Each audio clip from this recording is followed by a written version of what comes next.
Estamos estudiando este mes de octubre el libro de Job, ¿no? Y Job, así como por resumir rápidamente, el libro de Job es el libro más antiguo de la Biblia. O sea, bajo los pergaminos del estudio del libro, fue el primer libro que se escribió. Entonces, si la Biblia se ordenara cronológicamente cada libro, el primer libro que aparecería sería Job. Algunos dicen que Job es ¿cómo decirlo?, como un personaje poético, pero que no existió. Otros dicen que no. Bajo lo que está estipulado en la Biblia, pues dice sí existió, porque bajo la descripción fue uno de los hijos de uno de los hijos de Jacob. Es decir, que Job vendría siendo hijo de Jacob, nieto de Jacob es la cuestión. Nieto de Jacob, sí, oiga, me enredé. Nieto de Jacob, bisnieto de Isaac y tataranieto de Abraham, ¿no? Entonces 4 generaciones para tener a Job. Bajo también lo que está estipulado es que el libro de Job es un libro poético, es un libro filosófico, es un libro literario, es un libro en el cual se puede sacar, muchas conclusiones. En el libro de Job encontramos pensamientos filosóficos y existencialistas, ¿sí? Job dice, ¿por qué estoy acá? Si estoy sufriendo, ¿para qué estoy sufriendo? ¿Cuál es mi plan en esta vida? ¿Sí? Pero también están las respuestas de Dios, en el cual le dice, ¿cuál es el inicio del mundo? ¿Cuál es el fin de todo? ¿Cuál es el propósito de todo? Entonces el libro es muy filosófico, pero a la vez es poético, es confrontador. Esa es como una descripción del libro de Job. Sin embargo, el libro de Job también es leído o es predicado de una manera diferente a veces. Yo digo que el libro se ha predicado diferente, bajo lo que yo he leído y lo que Dios me ha hablado, ¿sí? Puede que usted estudie y diga, no, a mí me habla diferente. Todos hemos visto que cuando predican a Job, dicen, Job es un hombre intachable. Vamos a predicar de Job porque Job es un personaje en el libro de la Biblia que nos muestra que es muy íntegro. Sin embargo, cuando uno mira a Job es diferente. Y para poder entender a Job es necesario mirar cómo Dios mira la integridad. Vamos a poner el ejemplo de David y Saúl. David y Saúl son 2 reyes de Israel. Primero fue Saúl, luego fue David. David fue un hombre que asesinó de manera astuta. ¿Por qué? Porque también fue adúltero, entonces se acostó con la mujer de uno de sus soldados. Esta mujer quedó embarazada y él al sentirse acorralado, mandó a matar al esposo de esta mujer con la que se acostó.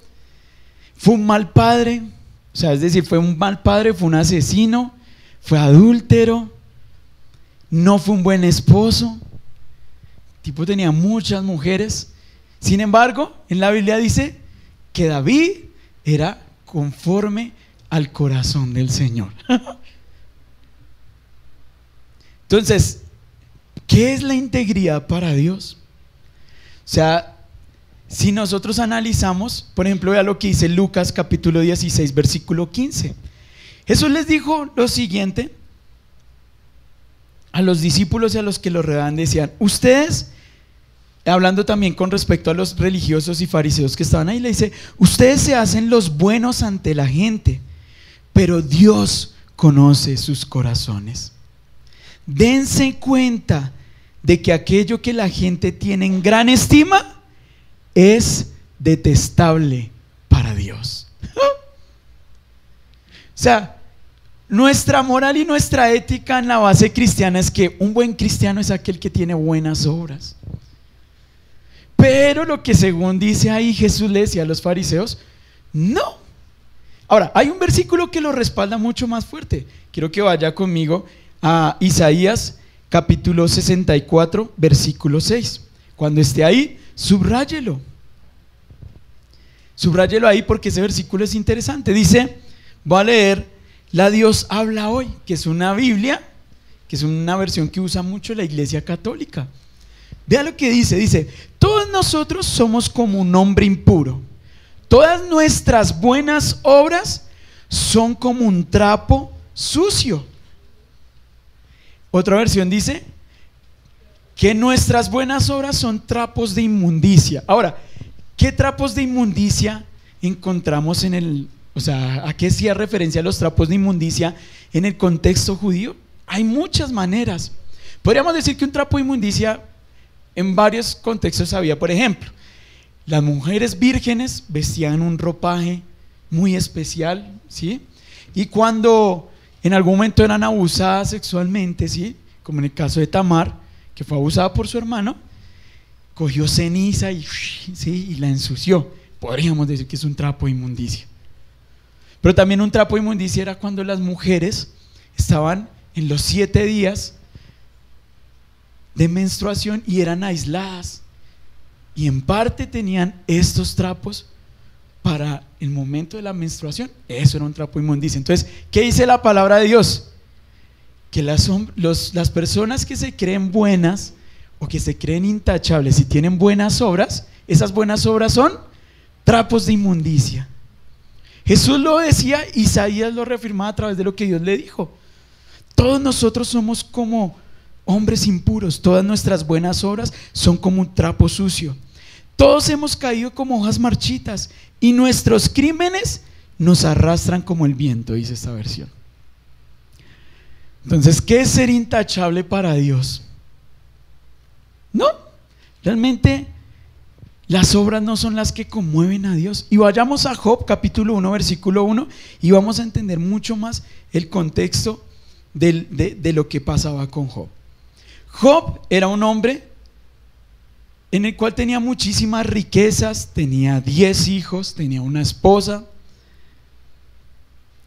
Job era un hombre que presentaba sacrificios a Dios, o sea, el tipo tenía buena conducta, saludaba. Es que ahorita encontrar personas que saluden es raro, ¿no? Todos pasan a mí. Y si están en buen temperamento, dice, no. Antes, digamos, usted va al campo, no es por nada, bro.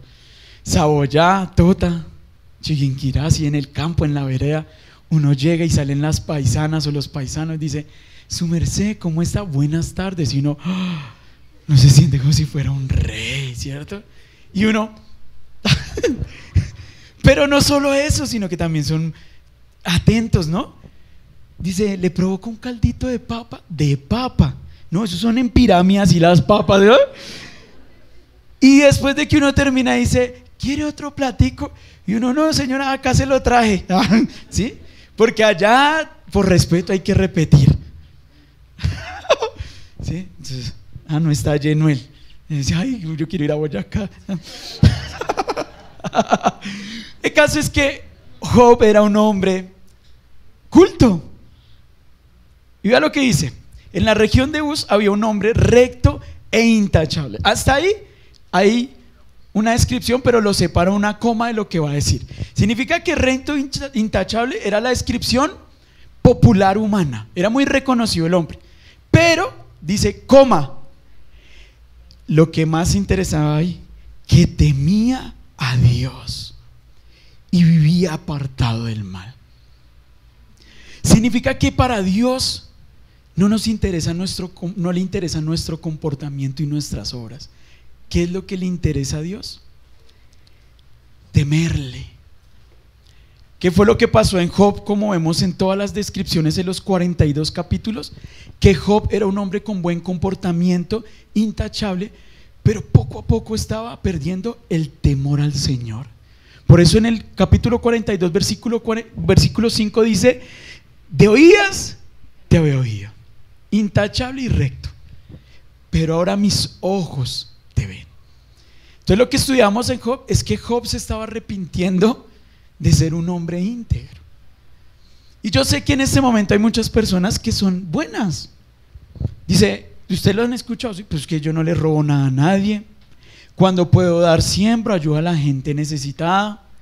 Yo no soy grosero. Sí, o sea, yo no soy grosero, no digo vulgaridades. O sea, dentro de lo que cabe, soy íntegro y moralmente correcto. Pero para Dios eso no es tan interesante, no le importa. ¿Qué necesita Dios? Corazones con qué? Con temor a Él. Y hoy a través de esta enseñanza pido al Señor que se mueva en su corazón como se movió en el mío, porque yo quiero que vayamos a cómo encontrar el temor a Dios. Yo deseo que a través de lo que hablemos esta mañana, su corazón se conmueva y sepa y aprenda cómo tener el temor del Señor. Dice que Job era un hombre que tenía 7 hijos, 3 hijas y tenía una esposa. Ahora, cada vez que predicamos uno dice, no, pues qué belleza de hijos, ¿no? Porque ahí dice que se acostumbran a hacer buenas fiestas, ¿sí? Y Job siempre presentaba sacrificio por ellos para perdón de pecado de ellos, pero nunca lo vemos que pidió perdón por los pecados de él. ¿Por qué? Porque en la descripción del capítulo 30, en el capítulo 29, 28, Job vive diciendo que él no es pecador. Los amigos le dicen, ven, evalúa si de pronto estás enfermo porque le da una lepra, se le mueren los hijos, pierde toda la economía, y cuando pierde eso, los amigos le empiezan a decir, de pronto te está pasando eso porque has pecado. Evalúa. Y él como que se enoja. Dice, Dios sabe que he sido intachable, no he pecado, que no sé qué decir. Y ahí como que nos muestra que el libro de Job y el propósito de Dios es arrinconar a Job para que entienda que el perdón no se trata de pedir perdón por cosas que hemos hecho malas, sino le está diciendo a Job, el perdón es necesario para que nunca se desvíe del temor al Señor. Ese libro de Job es espectacular porque habla acerca del temor. No se trata de un hombre intachable y un hombre íntegro, se trata del temor a Dios de las personas que se creen que están bien. Y para que usted lo pueda entender, vamos a desglosarlo muchísimo mejor, se va a dar cuenta de lo que le voy a decir. Vea eso, dice que bueno, se murieron sus hijos, ¿sí? Ofrecían banquetes, todo, y en algún momento, bueno, antes de que se mueran los hijos, dice la primera prueba de Job. Versículo 6 dice, llegó el día en que los ángeles debían hacer acto de presencia ante el Señor. Y con ellos se presentó también, ¿quién? Satanás. Y antes de leer el versículo les voy a contar esto. ¿Sabe por qué es tan importante el temor al Señor? ¿Cuál es la importancia? Los grandes avivamientos en una iglesia uno pensaría que es porque toda la gente está avivada y encendida en oración. Pero los avivamientos de una iglesia o el crecimiento de una iglesia se da porque inicia el temor al Señor en una sola persona. Por ejemplo, podemos aquí haber 10 músicos y la presencia del Dios se manifiesta si aunque solo uno de los 10 tiene temor al Señor. Puede que el de la batería o el de la guitarra o el del piano o el del saxofón de pronto esté en pornografía, en pecado. Y bueno, ahí se manifiesta la presencia del Señor, la gente se quebranta, siente que pasó el puente al umbral de la presencia del Señor. Y uno dice, ¿por qué? Porque Dios se manifiesta aún cuando hay uno solo que tenga temor al Señor. La gente piensa que los milagros en una iglesia, el avivamiento sucede porque de pronto toda la gente tiene temor a Dios. No, puede que la presencia del Espíritu Santo se manifieste en esa iglesia porque ahí hay una ancianita que llega con temor al Señor todos los martes, jueves, sábados a orar ahí. Y se sienta en esa silla o se arrodilla y ora con temor. Y entonces el Espíritu Santo dice, por esa anciana, avivamiento. Y los demás nos regocijamos y nos gozamos por el bien de esa anciana. Es así como sucede el avivamiento. No es solo porque toda la iglesia esté encendida hablando en lenguas o de pronto esté conectada con Dios, no. Es porque antes de ese avivamiento había una persona sensata y temerosa de Dios, que tal vez no hacía tantas obras afuera sociales y comunitarias, pero en la intimidad hacía lo que nadie hacía. Y la mayoría de avivamientos empiezan a suceder es porque las cabezas, una de las cabezas, tiene temor al Señor. ¿Y qué es temor al Señor? Tengo un perro, es un bulldog inglés, se llama Matías, Y el perro me tiene temor, pero no miedo. Entonces hay veces que yo entro con el pan así y él se me lanza y lo rapa.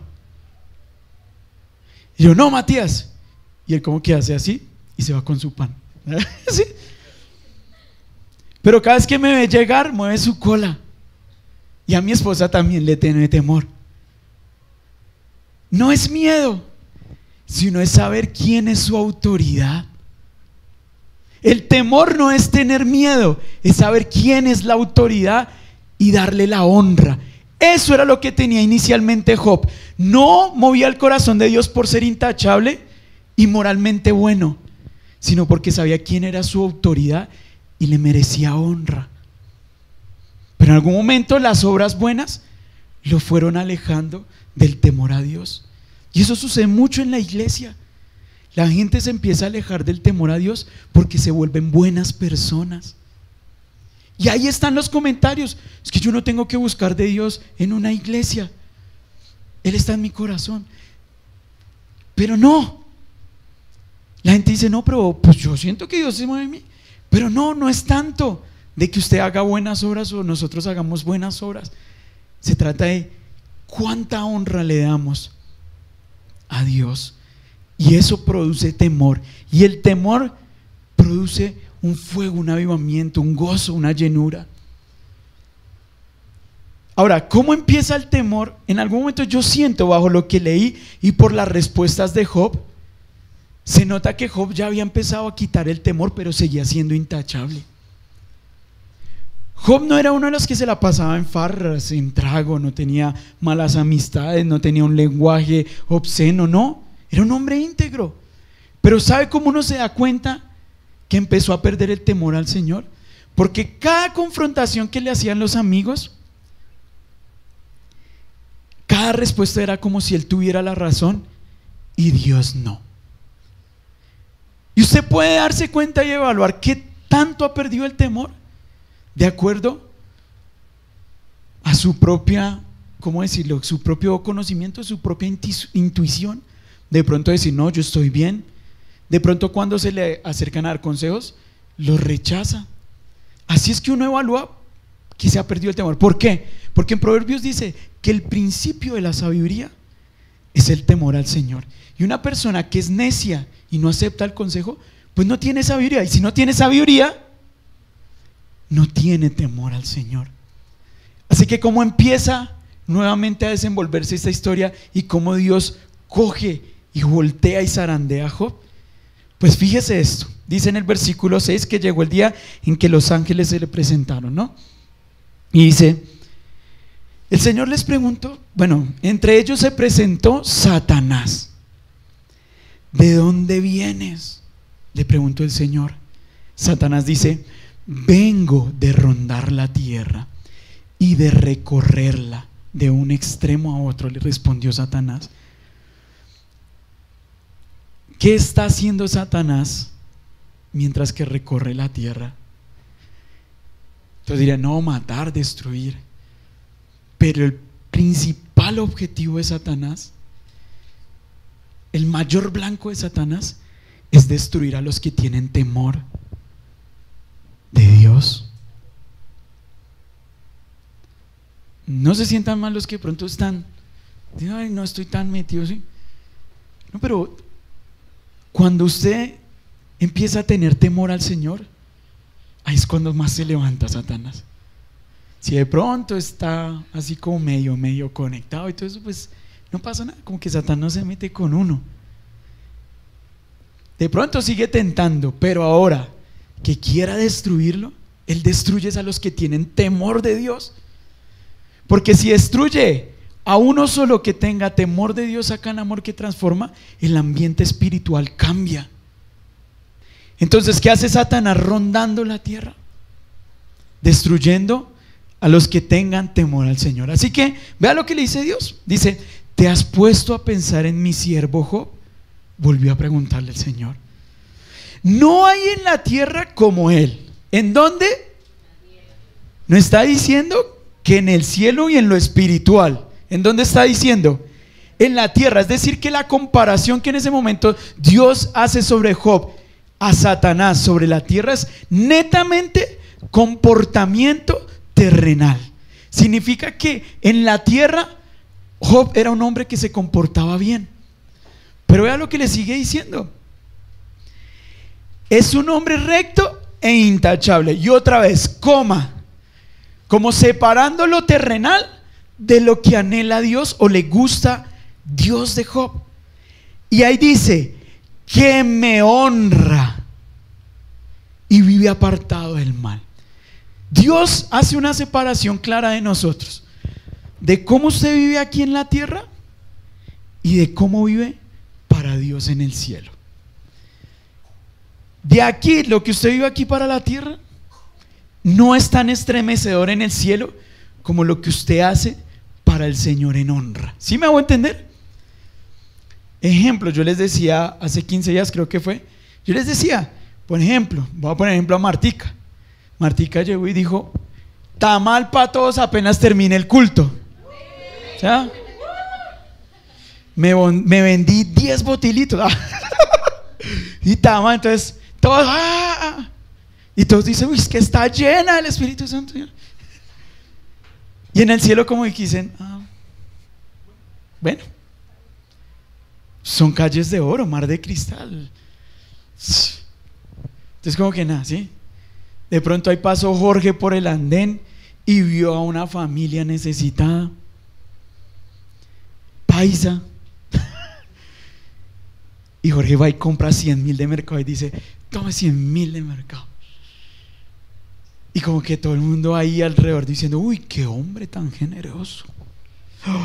Uy, cómo el Señor lo ha tocado. ¿Ah? Y el cielo guarda silencio. ¿Cuándo se manifiesta el cielo? Dice Mateo capítulo 6, cuando en lo secreto nadie nos ve y hay un corazón arrodillado y doblegado que empieza a decir, de oídas te había oído, mas mis ojos te ven. Un corazón en la intimidad con temor. Nadie de la sociedad se da cuenta, ni va a aplaudir, ni dice, uy, qué hombre tan lleno de Dios. No, nadie lo mira. Pero el cielo está atento, los ángeles se callan, porque ese hombre va a empezar a orar en la intimidad, porque va a levantar cánticos de alabanza a pesar de que está en una crisis y en una prueba. Así que todo el cielo enmudece, pero la tierra hace ruido. Pero el cielo enmudece solo para escuchar la oración de alguien que en la intimidad honra al Señor con una alabanza genuina. Cuando termina de cantar esta persona en la soledad y en lo secreto, puede cantar, Señor mi Dios, al contemplar los cielos. Nadie lo ve, pero el cielo está callado. Y como que todo el mundo en el cielo dice que entre al coro, ¿cierto? Y entonces él en la soledad dice, mi corazón. Y todo el mundo hace ruido en la tierra, pero en el cielo los ángeles entónala. Eso era lo que estaba esperando Dios de Job, que dejara de ser una buena persona para la sociedad y volviera a la honra para Dios. Así que Satanás dice, permíteme. O sea, Satanás sí se fija en las obras. Satanás dice, pues él se porta bien y te ofrece sacrificios y todo, pero permíteme que le quite los bienes. Dios, que él mira otra cosa, dice, me apunto, Satanás. Ve, quítale todo. Y Satanás dice, uy, qué bien, no le toques su vida. Y se va Satanás contento, pero Dios dice, así me lo arrinconas a donde necesito que vaya para que me vuelva a tener temor. Así que Satanás va y dice, le quita el ganado, le quita las propiedades, todo. Y Satanás dice, lo va a destruir a Job. Y Dios en el cielo dice, se me está acercando Job. Porque ¿a dónde empieza el temor al Señor? En la soledad. Y eso es lo que vamos a hablar hoy, la soledad. Y la definición etimológica de soledad se divide en dos como en 2 sílabas. La primera de ellas es solus, que significa solo, pero dad, que se liga con cualidad, significa que la soledad es buena, es la cualidad de estar solo, es una habilidad. Y Dios quiere eso para Job, arrinconarlo a la soledad. ¿Por qué a la soledad? La mayoría de personas, cuando están solas, no les gusta. ¿Por qué? Porque en cierta manera sí, se sienten solos y necesitan algo.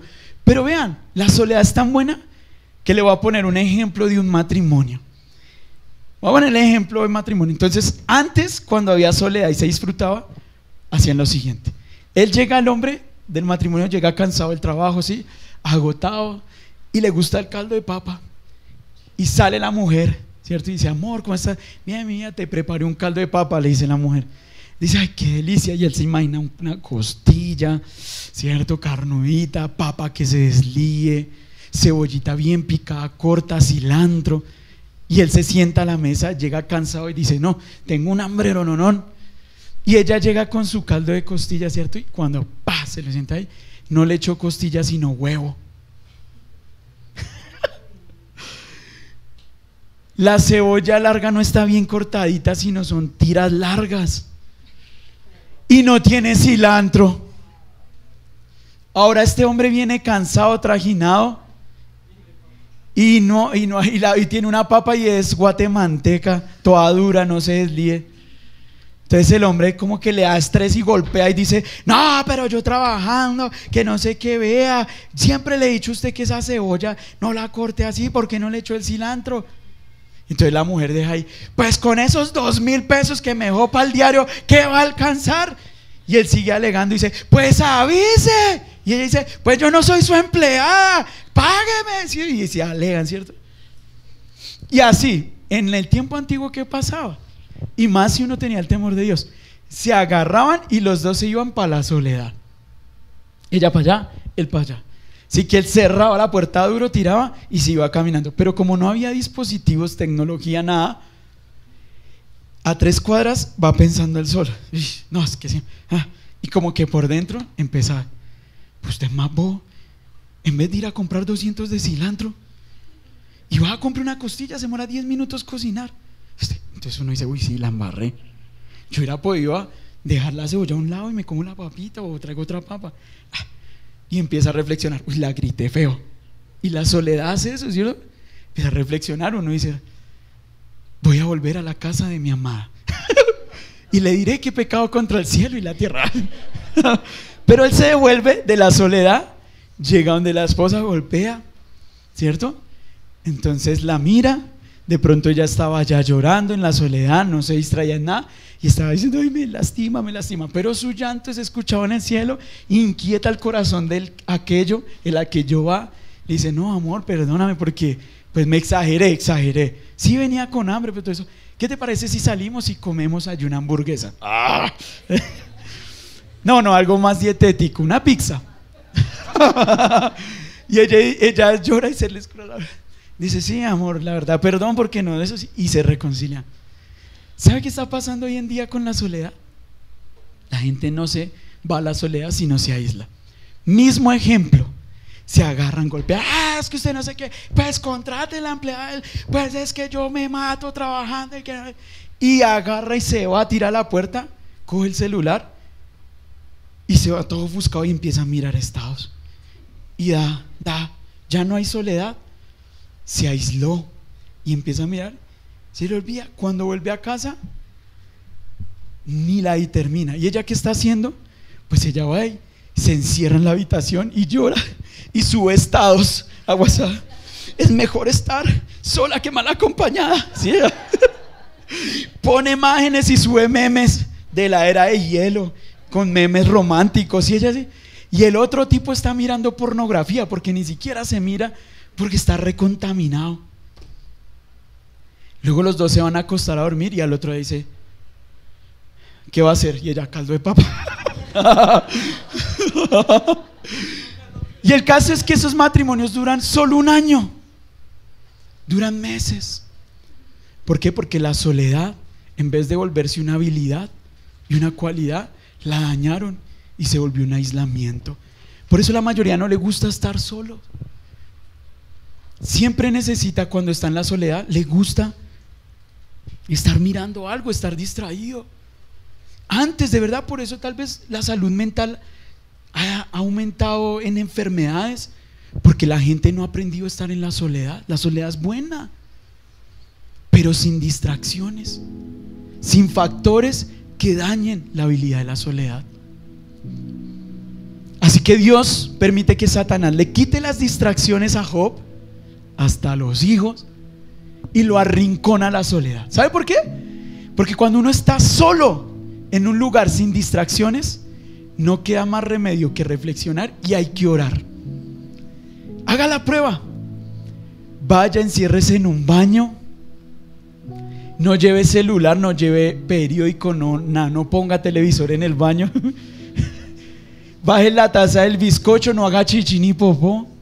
Quédese media hora sentado en la taza.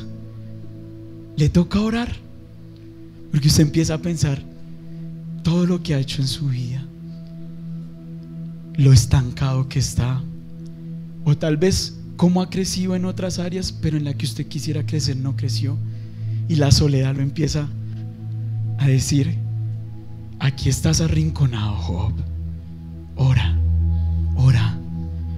Y hay uno en la taza del baño ahí arrinconado. Uno, ¿qué más tiene que decir?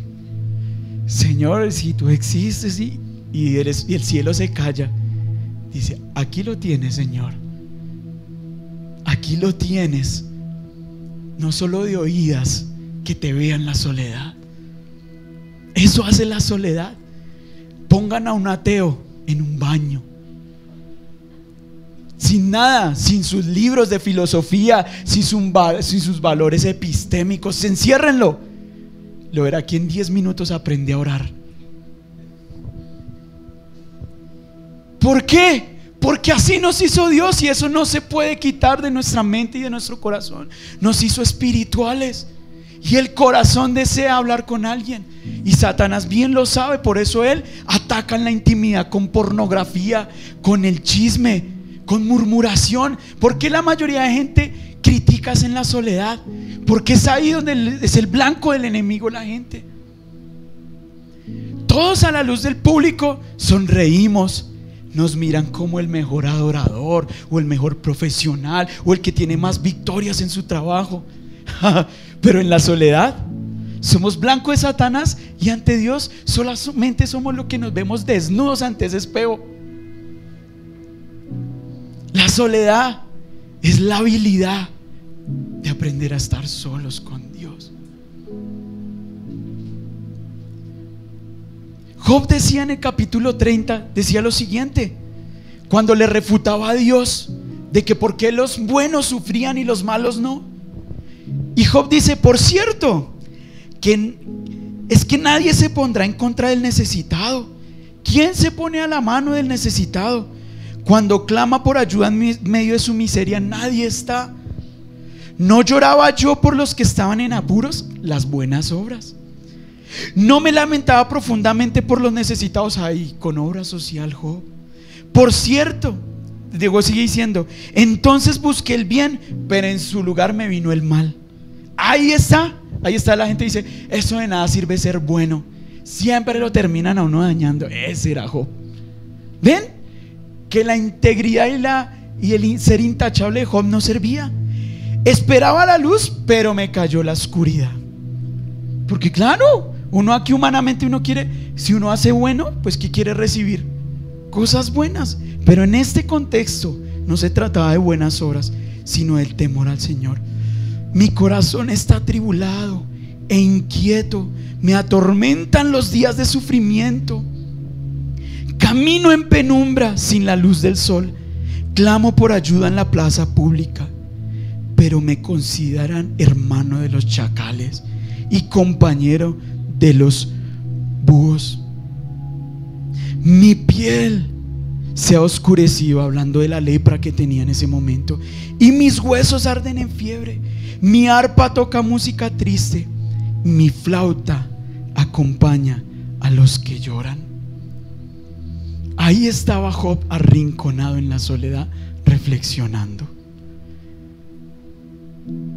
Eso hizo Dios al permitir que Satanás le quitara todo. Para Satanás era un logro quitarle los bienes. Para Dios eso es pasajero. Quería era arrinconar a través, usando a Satanás.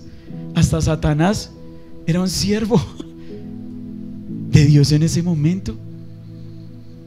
O bueno, no un siervo, por decirlo, un esclavo ahí, que pensando que tenía poder sobre Job, realmente Dios era quien le permitía. La iglesia no puede entrar en un pensamiento de solipsismo, de pensar que solo es su mente. ¿Qué hace la soledad? La soledad nos lleva a compadecernos de los demás, porque en la soledad nos habla Dios y nos dice cómo está tal persona, nos inquieta.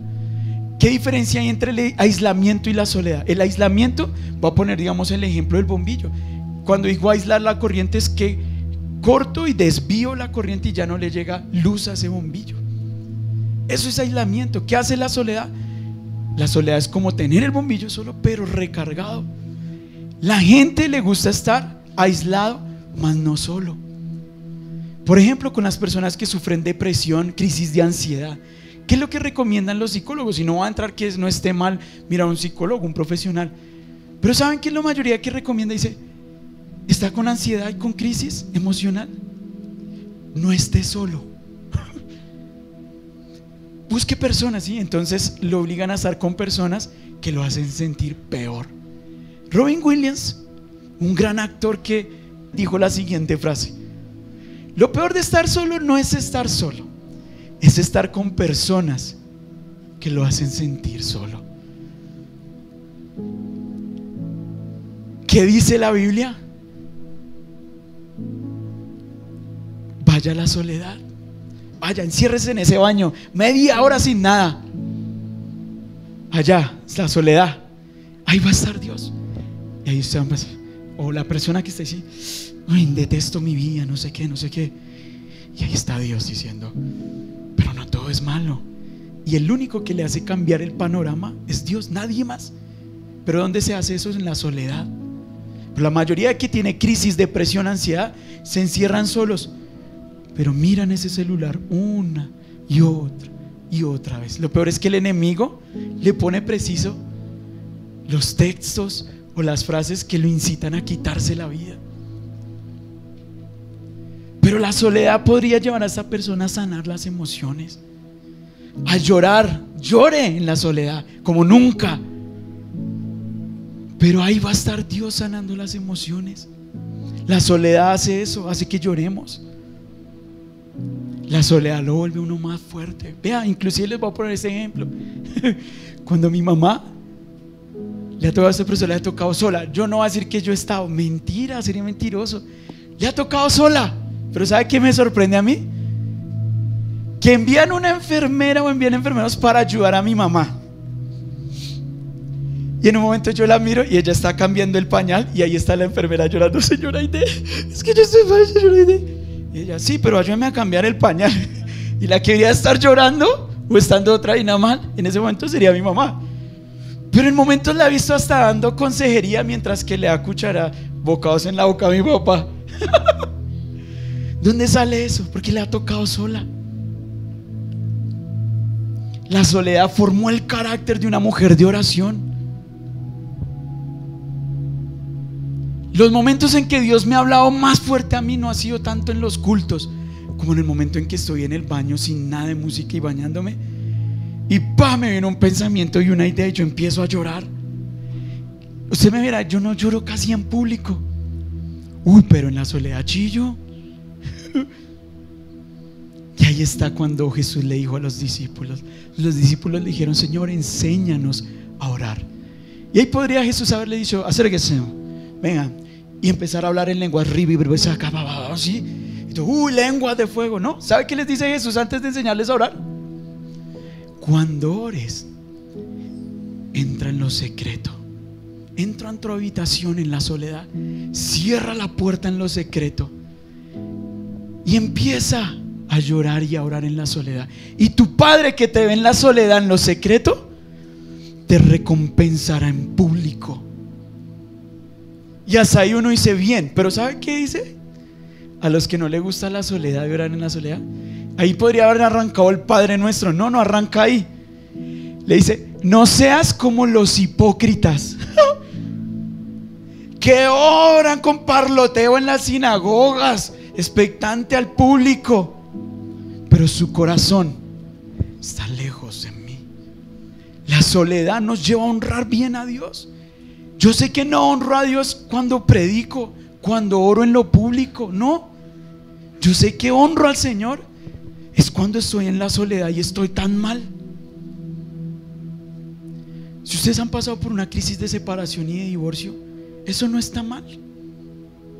De verdad, o sea, para humanamente y sí, para la iglesia, yo sé que en la Biblia me van a decir: ay, pero ahí dice que sí, pero eso no está tan mal. Lo que está mal es que no vayamos a la soledad a reflexionar de por qué nos divorciamos. Y la gente vuelve y se mete con otro y vuelve y se separa, es porque no tuvo tiempo de soledad con Dios. Porque si hubiera tenido tiempo de soledad, reflexiona y dice: ¿en qué momento elegí mal? ¿Con qué persona fue que me metí? ¿Por qué yo lo hice así? Ah, claro, es que tenía un vacío emocional y en vez de buscar un esposo, busqué un acompañante. Mejor me hubiera comprado un perro, ¿sí? Y entonces la soledad le lleva a que en algún momento esté expectante y más sabio. Y cuando vuelva a aparecer otro perro, digo, otra persona que no sirva a decir: no, este no chite. Pero es la soledad lo vuelve a uno más sabio. Entonces las personas deberían tener en cuenta eso. Es bueno, la soledad. ¿Sabe qué yo le oro al Señor? Que usted no venga: pastora, estoy mal, ¿sí? Nosotros no vamos a estar. Sería mentira. De verdad, no es por nada. Vamos a poner el tema más largo. Viene alguien de cáncer, ¿sí? Está lleno de cáncer y está mal y está a punto de morirse. Sería mentira si yo le digo que va a estar todos los días con él. No, le toca solo. Le va a tocar solo. No podemos estar ahí. Me siento mal económicamente, ayuda. No, vean, no es por nada. Los amigos de Job no eran malos. Esos amigos eran buenos. Job con lepra, todo. Mi mamá cogió a gente aquí que la ve mal y le dice: amadita, evalúen que está metida, ¿sí o no? No, pastora, no sé qué. No, amadita, entonces ayune y ore, le dice, ¿sí? Eso fue lo que le dijo el primer amigo a Job. ¿Fue mal amigo? No. Ahora el segundo amigo le dice que no refute a Dios. ¿Eso es ser mal amigo? No, con todo. Yo he dicho cosas peores, ¿sí o no? Los cojo a los chicos de la alabanza y los siento y digo: bueno, hermano, tal cosa, ¿sí? No, los amigos de Job no eran malos. Ahora, la esposa realmente no es que fuera una mala mujer. Sí, le dijo a Job: maldice a tu Dios y muérete. Pero 10 hijos se le murieron a esta mujer. Tenían todo un imperio de dinero y todo eso, y ve ahora a su esposo con lepra. Ay, a ver, los que no cogemos Transmilenio a plena hora y en hora pico y se nos hace una hora tarde, ay, no han refutado a Dios. Ay, no. O cuando no le salen las cosas bien por cosas mínimas, ¿no refutamos nosotros a Dios? Bueno, sí, ella se excedió en eso. Pero entre lo que cabe, la señora no era tan mala. ¿Cuál era el problema de Job? Que no estaba en la soledad. Y Dios va a quitar personas hasta de nuestro lado para hacernos sentir solos. Quiero terminar con un versículo que en algún momento mi mamá dijo, y está en Oseas capítulo 4, perdón, Oseas 2:14. Dice la Nueva Traducción Viviente, dice: pero luego volveré a conquistarla, la llevaré al desierto y allí le hablaré tiernamente. Te voy a llevar a la soledad. Pero ¿sabe qué me gusta esta otra versión? La Reina Valera contemporánea. Vea lo que dice esta versión, dice: sin embargo, volveré a cortejarla. Y no es por nada, pero cuando yo cortejo a mi esposa es porque pronto la va a llevar a un lugar, ¿cierto? mi amor, vístete bien, perfúmate. Ella que dice, uy, mínimo por bajito, punto burger. Ah, no. Ella dice, por mínimo, dirá Crepes San Juan. ¿Sí? O a veces uno le dice, va a cortejar, el amor, qué linda te ves, ¿sí? Qué hermosa estás, uy, cómo eres de rico. Uy, amor, ella que dice, ¿qué quiere, cierto? ¿Qué está buscando? O algo hizo. Pero lo interesante del Señor es que nos empieza a cortejar a nosotros. Ven, amado, hace tiempo no te escucho. ¿Cómo estás de bonito? Te ha ido bien en el trabajo. Uy, qué bien acompañado estás.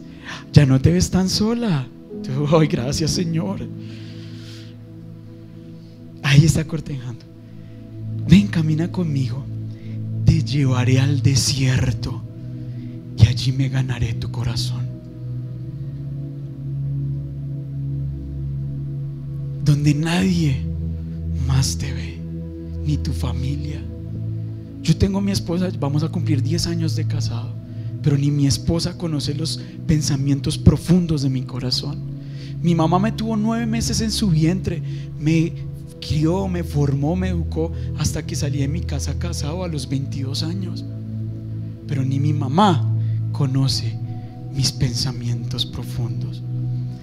Ella no conoce mis intenciones, ni mi esposa. El único que conoce las intenciones verdaderas de mi corazón es el único que me puede ver en la soledad. Inclusive en lo terrenal se van a sentir solos, pero es bueno porque en lo espiritual está Dios.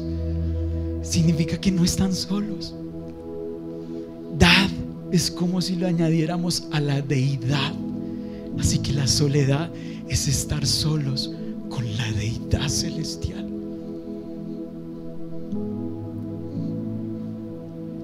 Soledad es estar a solas con la deidad celestial. Y uno que puede decir en la soledad, Señor, perdóname que he fallado. Y él, déjame conquistar tu corazón. Señor, pero es que otra vez caí. Déjame conquistar tu corazón una vez más. Señor, pero te voy a volver a fallar 20 veces. 20 veces te llevaré al desierto y volveré a conquistar tu corazón hasta que me lo gane. Podrán huir ustedes a través del suicidio, a través de la depresión y la crisis de ansiedad, y el Señor dirá, en esa soledad me ganaré una y otra vez tu corazón.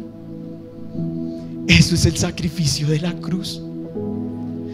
Cuando huyan a lo alto, ahí está el Señor. Si voy a lo profundo, allí está el Señor. ¿A dónde huiré? Si donde vaya, ahí